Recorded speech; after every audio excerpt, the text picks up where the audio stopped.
Muy buenos días a toda nuestra querida familia Maná alrededor del mundo. Soy el pastor Carlos Ríos y usted está escuchando el Devocional Maná. Un banquete servido de la mano de Dios a nuestra mesa. No lo desprecie. No lo deje para más tarde. Tómelo porque es un alimento que va a llenar y va a satisfacer completamente su ser interior. Le va a dar las fuerzas, la sabiduría que necesita para vivir este día. Si este devocional lo está bendiciendo, por favor, compártalo y difúndalo. Quiero dar gracias a las personas. Miren, la mayoría de los canales en YouTube cobran algo que se llama pues una especie de membresía. Nosotros, como es la palabra de Dios, pues no queremos en ningún momento cobrar membresías para escuchar la palabra del Señor. Pero esto no quiere decir que no necesitemos el respaldo de nuestros queridos oyentes, y por eso nosotros tenemos en el canal Maná una forma en la que usted puede entrar al canal y decir: yo quiero patrocinar. Ahí dice cómo, ahí dice cuánto, cada cuánto. O sea, eso lo resuelve cada uno de ustedes, pero sí estaríamos tremendamente agradecidos para seguir cumpliendo los fines y propósitos de nuestro canal, de seguir llevando la palabra de Dios hasta lo último de la tierra. Hay un grupo de personas que ya lo empezó a hacer y pues se los agradecemos, pero si hay un grupo que lo quiere empezar a hacer, bienvenido sea y se los agradecemos de todo corazón. Vamos con nuestro cuarto devocional de esta semana, donde estamos desarrollando el tema de las nuevas generaciones. ¿Qué le vamos a dejar a nuestras nuevas generaciones? ¿Cómo les estamos enseñando? ¿Qué les estamos enseñando? Ayer hablábamos de los primeros 8 versículos del Salmo 78. ¡Wow! Espectaculares. Quiero que ahora den una mirada al Salmo 105. O sea, ya reunimos un tercer salmo que nos habla de las memorias que debemos compartir a las nuevas generaciones. Este Salmo 105 es uno de los salmos llamados salmos históricos, que ocupa un lugar especial. Y a diferencia del Salmo 106, que recuerda principalmente las infidelidades de Israel, el Salmo 105 recorre la historia destacando la fidelidad inquebrantable de Dios. Mire lo que dice el verso 5, Salmo 105. Acordaos de las maravillas que Él ha hecho, de sus prodigios y de los juicios de su boca. El salmista no dice simplemente adoren, más bien antes de eso dice recuerden. Y esto revela una profunda verdad espiritual, que la adoración auténtica nace de una memoria agradecida. Nadie puede adorar verdaderamente a Dios si ha olvidado lo que Él ha hecho.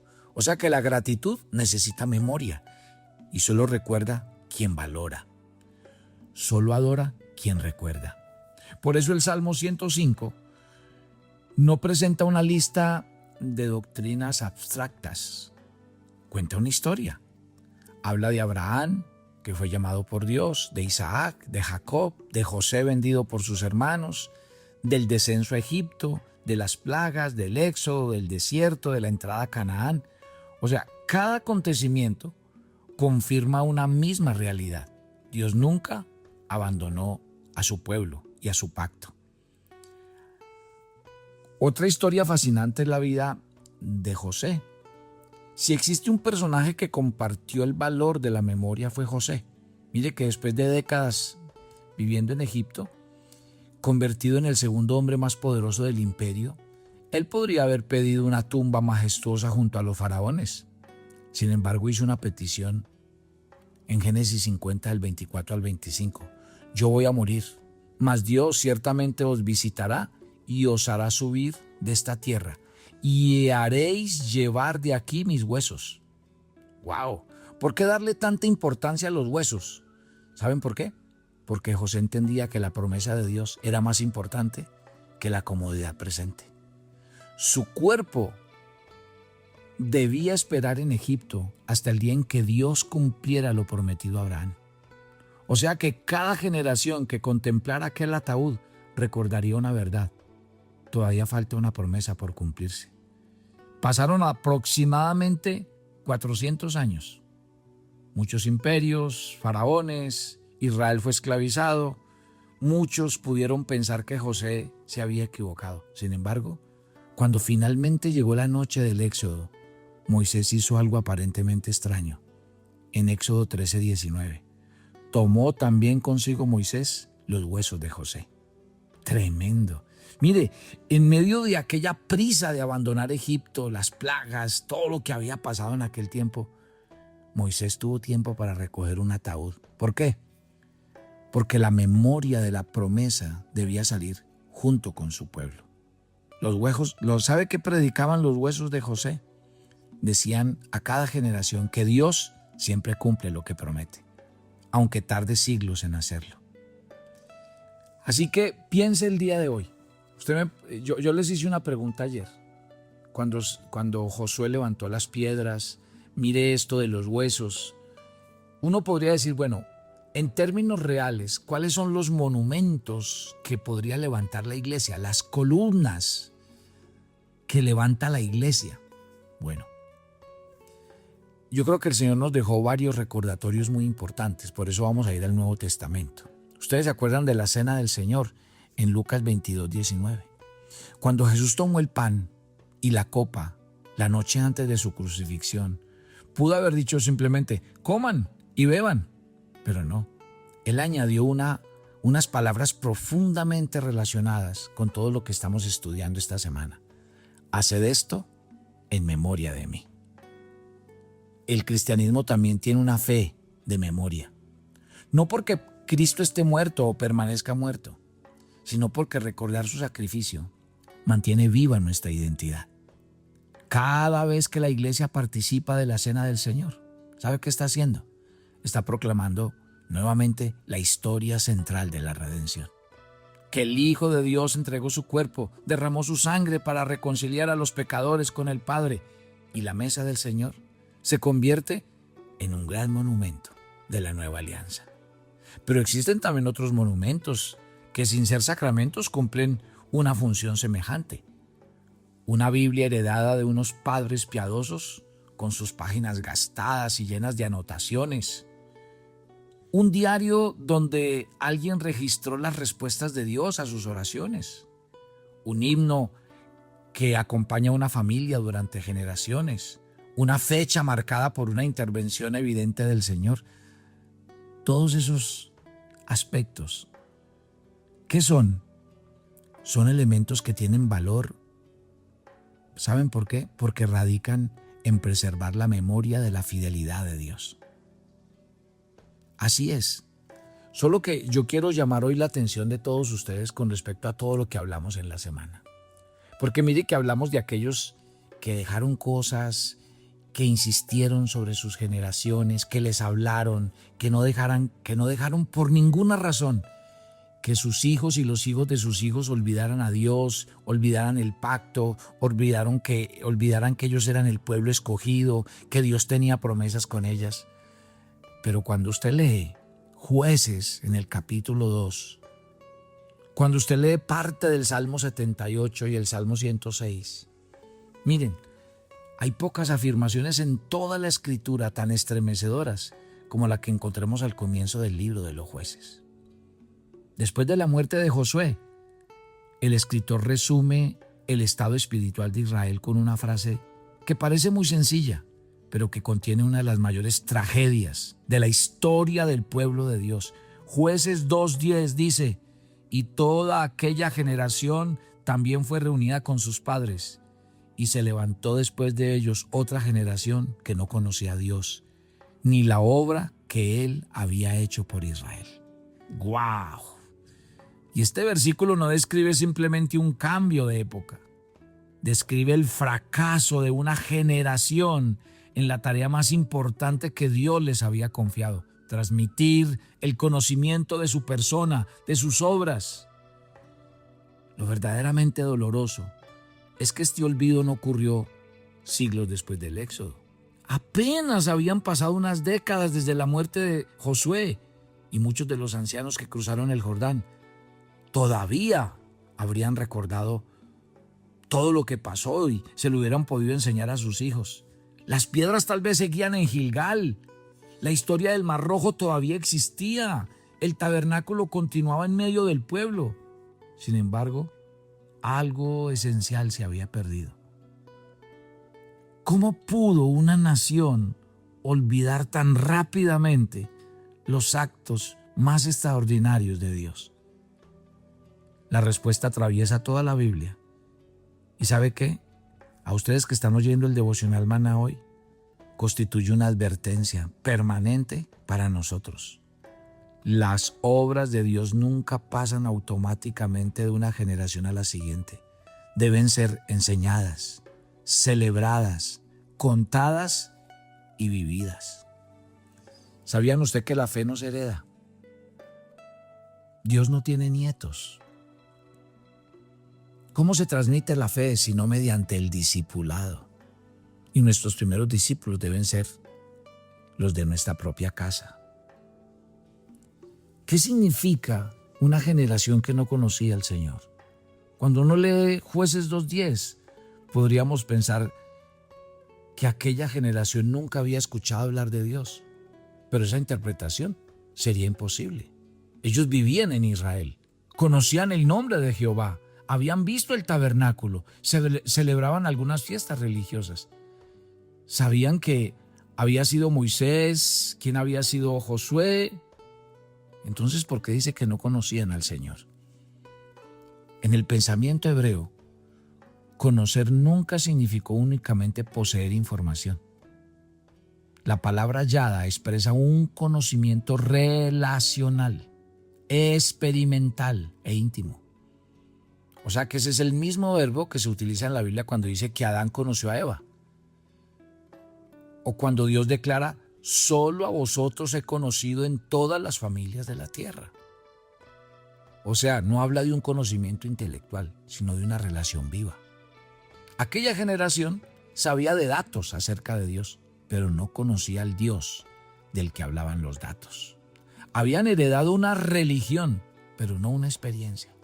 Conocían las historias, pero no caminaban ni conocían al protagonista de esa historia. Eso fue exactamente lo que ocurrió con Israel. Cuando uno observa el libro de los Jueces, descubre que el alejamiento espiritual no comenzó con la idolatría. No, la idolatría fue la consecuencia final, porque el verdadero problema empezó mucho antes. Y por eso vuelvo al Salmo 78, porque el Salmo 78 nos ayuda a construir el proceso de cómo Israel olvidó a Dios. Asaf, que es el que escribe el Salmo 78, precisamente nos explica por qué Israel cayó repetidamente en rebeldía. Y es significativo que el Salmo no comience hablando de pecado, comience hablando así. Salmo 78 del 2 al 4. Abriré mi boca en proverbios, los cuales hemos oído y entendido, que nuestros padres nos las contaron, no la encubriremos a nuestros hijos. Luego explica el propósito de esa transición en los versos 6 y 7, para que sepa la generación venidera, y los hijos que nacerán, y los que se levantarán, lo cuenten a sus hijos, a fin de que pongan en Dios su confianza. Mire que aquí encontramos una verdad extraordinaria, que el propósito de contar las obras de Dios no fue simplemente preservar información histórica. El propósito era producir confianza. La memoria alimentaba la fe. Y cuando desaparece la memoria, la confianza también va a morir. Pero Asaf reconstruye toda la historia de Israel mostrando una secuencia que se repite constantemente. Mire y verá, dice, primero olvidaron, después dudaron, luego murmuraron, finalmente se rebelaron. Nunca ocurre al revés.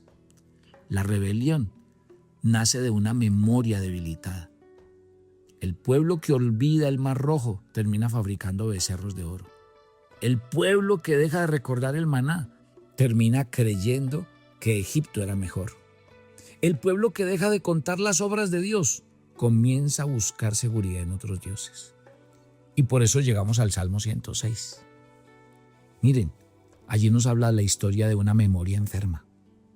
Si el Salmo 105 es un himno dedicado a recordar la fidelidad de Dios, quiero decirle que el Salmo 106 es la confesión de una nación que recuerda su propio fracaso. Increíble que ambos salmos se puedan leer juntos. Porque en el Salmo 105 el protagonista siempre es Dios, pero en el 106 el protagonista casi siempre es el pecado humano. Pero ambos recorren exactamente los mismos acontecimientos históricos. ¿Sabe por qué? Porque la memoria bíblica nunca es selectiva. No recuerda solamente las victorias, también recuerda los fracasos. El Salmo 106 resume el problema con una frase breve. Salmo 106:13. Bien pronto olvidaron sus obras. No dice que pasaron generaciones, dice bien pronto. Qué descripción tan precisa del corazón humano. Israel acababa de contemplar el mar abrirse. Había visto al ejército más poderoso del mundo que había sido echado en el mar con la victoria y el canto del pueblo de Israel. Pero poco después ya estaban murmurando porque no había agua. O sea que la memoria del milagro fue más corta que la duración de la dificultad. ¿No nos ocurre lo mismo? Oramos durante meses por una necesidad. Dios responde. Nos llenamos de gratitud. Prometemos nunca olvidar. Pero aparece una nueva dificultad y comenzamos otra vez a actuar como si Dios nunca hubiera intervenido en nuestras vidas. La incredulidad siempre tiene una memoria corta. Mi querida familia, yo les contaría historias e historias e historias de la Biblia para volver siempre al tema central. Se levantó una generación que no conocía a Dios.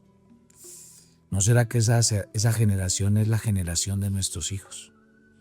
Conozco cientos de padres, cientos de padres buenos cristianos, fieles cristianos, no faltan a la iglesia, colaboradores en todo, pero sus hijos en otra onda. ¡Wow! O sea que hemos cumplido una serie de requisitos como cristianos, como congregarnos, ir a la iglesia, ser fieles, hacer cosas. Pero tal vez la tarea, que era tal vez más sencilla de hacer porque era la más cercana, que era ganar a nuestros hijos, fue la tarea que terminamos perdiendo.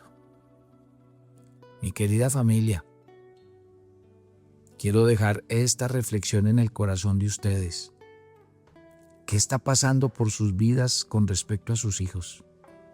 ¿Qué tanta responsabilidad estamos asumiendo por la crianza y la formación espiritual de nuestros hijos para que nunca se levante una generación que no conoce a Dios dentro de nuestra propia casa? Padre, gracias por esta mañana, por el comenzar de este nuevo día, por los oyentes de Maná y por este gran peso que llevamos, la responsabilidad de que nuestros hijos nunca pierdan su fe y nunca pierdan la comunión con el Dios vivo.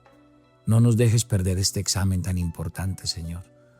Oro por cada familia y oro por cada papá y por cada hijo e hija. Y le pido al Señor que nos dé la fuerza para avanzar y no mirar atrás. En Cristo Jesús. Amén y amén. Bueno, quiero decirles a los que ya preguntaron acerca de la peregrinación, que ya muchos se inscribieron y estamos esperando que aquellos que están interesados pues terminen de hacer su inscripción final para que conformemos el grupo que saldrá el 17 de octubre. ¿Saben? Uno de los recorridos hermosos que hacemos es poder ir a las 7 iglesias del Apocalipsis. Siempre después del devocional estamos colocando el video de cada iglesia donde estuvimos y la experiencia que vivimos. Pero también entre ellas está la ida a Capadocia. Nos hospedamos en el mejor hotel cueva de la ciudad. Parece uno en un cuento de hadas, pero se los digo literalmente, parece uno en un cuento. Qué lugares tan hermosos y tan fascinantes. Y la bella experiencia de montar en globo. ¡Wow! De las cosas maravillosas que uno disfruta. Así que si usted quiere compartir con nosotros, ¿qué está esperando? Escríbanos, llámenos, le damos toda la información, el recorrido, los precios y resolvemos todas sus inquietudes. Yo los espero mañana en nuestro viernes de oración en Maná. Bendiciones para todos.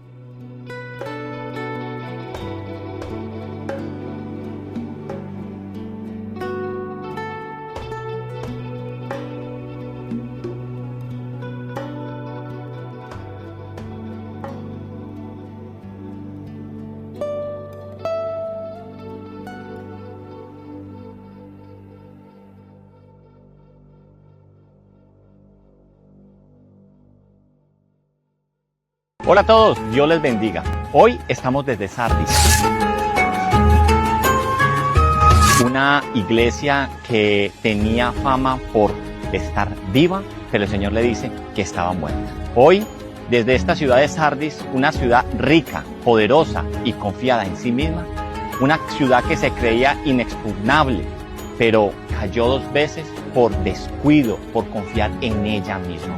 Esta historia se repite también en la iglesia que aquí también se encontraba. Jesús les dice: yo conozco tus obras, que tienes nombre que vives y estás muerto. Esto está en Apocalipsis 3:1. Esta era una iglesia con buena reputación, pero sin vida espiritual real. Hacían cosas, sí, pero sin profundidad. No eran perseguidos como lo era la iglesia de Esmirna, ni presionados como la iglesia de Pérgamo, pero había caído en la comodidad y en la apariencia. Jesús les llama con urgencia, les da un mensaje y dice lo siguiente: despierta y fortalece lo poco que te queda. Acuérdate de lo que has recibido, guardándolo, y arrepiéntete. Querida iglesia, preguntémonos, ¿somos como esa iglesia de Sardis? ¿Tienes apariencia de vida, pero estás apagado por dentro en sí mismo? ¿Estás cumpliendo con todo, pero cómo está tu corazón? ¿Está ardiendo por Cristo o está apagado? Desde Sardis, Jesús nos recuerda que no basta con un buen nombre, necesitamos vida verdadera, vida de comunión, vida en el Espíritu. Y esa advertencia también viene con una esperanza que dice: el que venciere será vestido de vestiduras blancas, y no borraré su nombre del libro de la vida.